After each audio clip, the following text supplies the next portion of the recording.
Hi everyone, welcome back to my YouTube channel. कैसे हैं आप? आई रियली होप कि आप अच्छे होंगे और आप सबकी ब्लेसिंग से मैं भी अच्छा हूं। और दोस्तों, बहुत इंपॉर्टेंट वीडियो है sad money versus happy money. आपने थंबनेल में भी देख लिया होगा और थंबनेल में देखने के बाद आपको लगा होगा कि क्या कोई मोटिवेशन वीडियो होगा, लेकिन ऐसा नहीं है। लाइफ लर्निंग एक्सपीरियंस है इसमें और बिजनेस से रिलेटेड मैंने बात करने की कोशिश किया। एक्चुअली मैंने कहीं से ट्रेनिंग ली थी, उसमें से ये ट्रेनिंग निकल के आ रखी है, तो मेरे को बहुत इंपॉर्टेंट लगा। मेरे को लगा कि आप लोगों के साथ भी शेयर करना चाहिए। अब दोस्तों, वीडियो स्टार्ट करने से पहले आप लोगों से यही रिक्वेस्ट करूंगा कि अगर आप मेरे चैनल पर नए हैं तो मेरे चैनल को जरूर सब्सक्राइब करें, क्योंकि आपका सपोर्ट, आपका सब्सक्राइब मेरे लिए बहुत सपोर्ट का काम करता है और ऐसे ही वीडियो बनाने के लिए पुश करता है। तो मेरे को एक सपोर्ट हो जाएगा, आप लोगों का प्यार मिल जाएगा और मेरा चैनल भी थोड़ा ग्रो कर जाएगा। तो दोस्तों, वीडियो स्टार्ट करते हैं और डिस्क्रिप्शन बॉक्स में मैंने जो लिंक दे रखे हैं वहाँ से आप मुझे कनेक्ट भी कर सकते हैं। अब दोस्तों, होता क्या है, कई बार हम मान लेते हैं, फैमिली का उदाहरण देते हैं। हस्बैंड वाइफ है, बच्चा है उनका, किसी रेस्टोरेंट में गए, हमने खाना वाना खाया। कई बार ऐसा होता है रेस्टोरेंट में हम ऑर्डर करते हैं कि 3 4 5 6 चीज़ें ऑर्डर कर दी, तो एक आध चीज़ का बिल नहीं लग पाता उसमें। मान लेते हैं 2,000 का बिल आया, उस पर्सन ने 400 500 की कोई चीज़ उसमें ऐड ऑन नहीं की। तो हम खुश हो जाते हैं कि हमने ये चीज़ें कंज्यूम तो कर ली, लेकिन हमें उस चीज़ का बिल नहीं देना पड़ेगा और खुश हो जाते हैं कि हमारे 400 500 रुपये बच जाते हैं। लेकिन उस फैमिली के मेंबर ने, जो हेड ऑफ़ द फैमिली था, उसने क्या किया कि उनको इंडिकेट किया, उसके मालिक को, कि यह आपने ऐड नहीं किया ये मनी, आप ये पूरा पैसा ले लो। तो इससे होता क्या है कि हम छोड़ सकते हैं। कई कई बार हमारी फैमिली को ऐसा लगता है कि यार 400 500 रुपये की बात है, छोड़ देते तो क्या हो जाता, उससे कौन सा पता लग जाता। लेकिन यही हमारी कई चीज, एक हमारी जो एथिकल प्रैक्टिस है वो दाव पे लगी होती है लाइफ की, कि यार 400 500 के पीछे क्या ये करना। और होता क्या है, हम 400 500 रुपये बचा तो लेंगे, लेकिन वो जो रेस्टोरेंट होता है, मतलब जो भी वहाँ का, कहीं भी हम अगर कहीं भी रेस्टोरेंट वगैरह में जाते हैं, वहाँ का जो स्टाफ होता है, वो रात के टाइम वो सारी कलेक्शन जोड़ते हैं कि इतने पैसे कम आए हैं, तो वो सारे स्टाफ में वो पैसे फिर कन्वर्ट होते हैं कि आपको पे करना पड़ेगा। कई जगह ऐसा होता है, कई जगह बहुत अच्छी फैसिलिटीज़ होती है। लेकिन आप सोचिए, एक उदाहरण तो ये है, एक उदाहरण मैं और देता हूँ। रात का टाइम है, एक फैमिली जा रही है, रात के 12 1 बजे कहीं शादी से, फंक्शन से आ रहे हैं। रेड लाइट है, कोई ट्रैफिक पुलिस वाला नहीं खड़ा, रेड लाइट है, और वो पर्सन गाड़ी निकाल देता है। उसे डर नहीं है कि चालान होगा, मेरे 1000 1200 का चालान आ जाएगा। लेकिन उसकी फैमिली में उसका बेटा बैठा है, उसकी बेटी बैठी, उसकी वाइफ बैठी, ये अनएथिकल प्रैक्टिस वो देख रहे हैं अपनी आंखों से, और ये आगे चल के बड़ी हार्मफुल हो जाती है। और कई बार हमें लगता है कि ये चीज़ें अच्छी हैं, लेकिन एक्चुअली में बहुत बेकार चीज़ें होती हैं। हम 400 500 1000 1200 रुपये बचाने के चक्कर में पूरी लाइफ में हम कितने पैसों का नुकसान करते हैं, हम लाखों के नीचे आ जाते हैं। कई बार ऐसा होता है, आपने देखा होगा कि यार किसी के पैसे नहीं मारने चाहिए। हमारे बड़े बूढ़े भी कहते हैं, हम वैसे भी बोलते हैं कि यार किसी गरीब के पैसे नहीं मारने चाहिए, उसकी हाय लगेगी, आपको बहुत प्रॉब्लम आ सकती है, किसी न किसी तौर पे वो पैसे निकल जाएंगे आपकी फैमिली से। हो सकता है कोई बीमार पड़ जाए, कोई इंजर्ड हो जाए।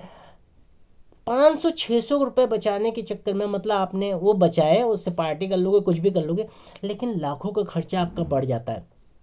कई बार ऐसा होता है कि मेरे साथ भी एक बार ऐसा हुआ कि हम जैसे दिल्ली में हैं, बस में जा रहे हैं, या किसी पॉकेट मारने आपकी पॉकेट चुरा ली, या मोबाइल फ़ोन आजकल बहुत जाते हैं, बस ट्रैवलिंग में या मेट्रो ट्रैवलिंग में किसी ने मोबाइल फ़ोन निकाल दिया। अब नॉर्मली एक एवरेज में 15 20 हज़ार का फ़ोन होता ही है, लेकिन जिस पर्सन का फ़ोन निकलता है, बहुत दुख होता है, क्योंकि दोबारा उसे खरीदना पड़ेगा, ईएमआई पे करेगा, पैसा तो देना ही पड़ेगा। लेकिन जो पर्सन निकालता है, जो चोर उचक्के होते हैं, वो नशेड़ी वगैरह ही होते हैं, दिल्ली में तो यही है। वो 15 20 हज़ार का या एप्पल का भी फ़ोन 50 हज़ार 60 हज़ार लाख रुपए का निकाल लेते हैं। वो कितने भी बेच देंगे, चंद हज़ारों में ही बेचेंगे, उनका कुछ नहीं होता। वो एक तरह से, जब जिस पर्सन के निकाले जाते हैं वो मोबाइल, वो अपने मन में उस पर्सन को बहुत गाली देता है जो उसका मोबाइल निकालता है। पकड़ में आ जाते हैं तो पिटाई भी होती है। लेकिन जब कोई मोबाइल चोर वो चीज़ें निकालता है, तो आपने देखा होगा उनकी हालत ख़राब ही रहती है, वो कभी फलते फूलते नहीं है।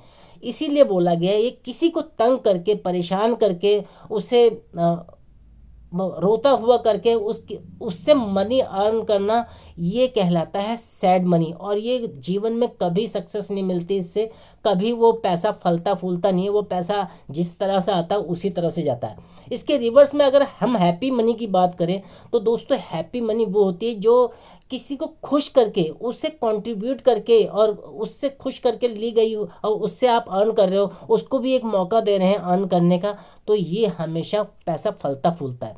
दोस्तों इस लाइफ लेसन से जो मैंने सैड मनी और हैप्पी मनी का उदाहरण दिया, इससे हमारे बिजनेस पे भी रिफ्लेक्शन पड़ता है। मैं हमेशा नेटवर्क मार्केटिंग या डायरेक्ट सेलिंग के बिजनेस की बात करता हूँ। मॉडल वही है बिजनेस का, लेकिन हम कई बार ऐसी अनएथिकल प्रैक्टिस कर देते हैं उसमें।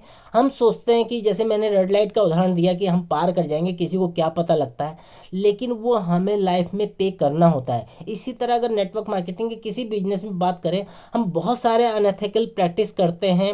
हमारे अपलाइनी, हमारे मेंटोर होते हैं, वो बताते हैं कि यार गलत काम नहीं करने चाहिए, बिजनेस करो, नहीं हो रहा कोई दिक्कत नहीं, लेकिन सही ढंग से करो।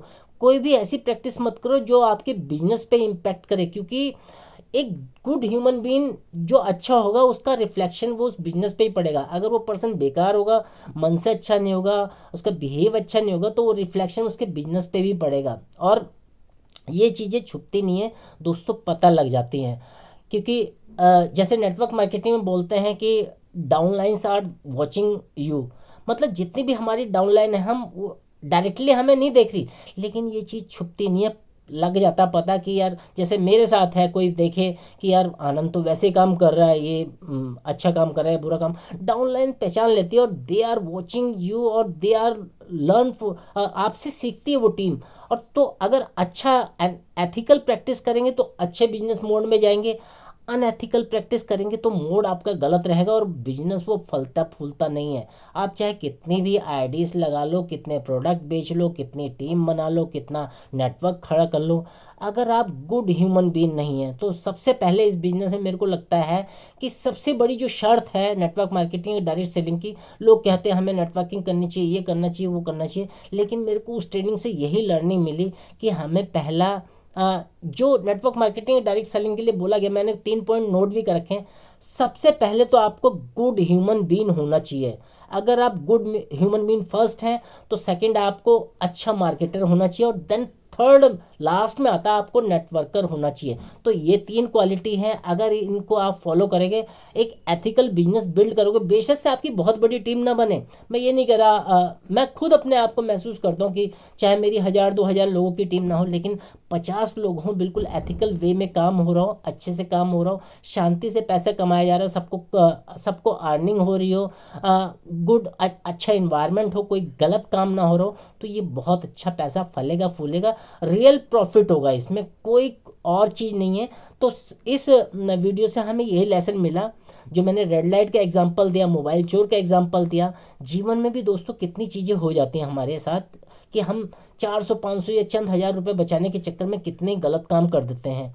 2 मिनट वेट कर लें रेड लाइट पे, तो हम उस लेसन को पास कर लेंगे। उस रेड लाइट से हम ये सीख पाएंगे कि हम फैमिली को अच्छी सीख दे रहे हैं, क्योंकि जब बच्चे बड़े हो रहे हैं, तो जैसे आपकी डाउनलाइंस आपको देख रही है, वैसे बच्चे और वाइफ भी आपको देख रही हैं।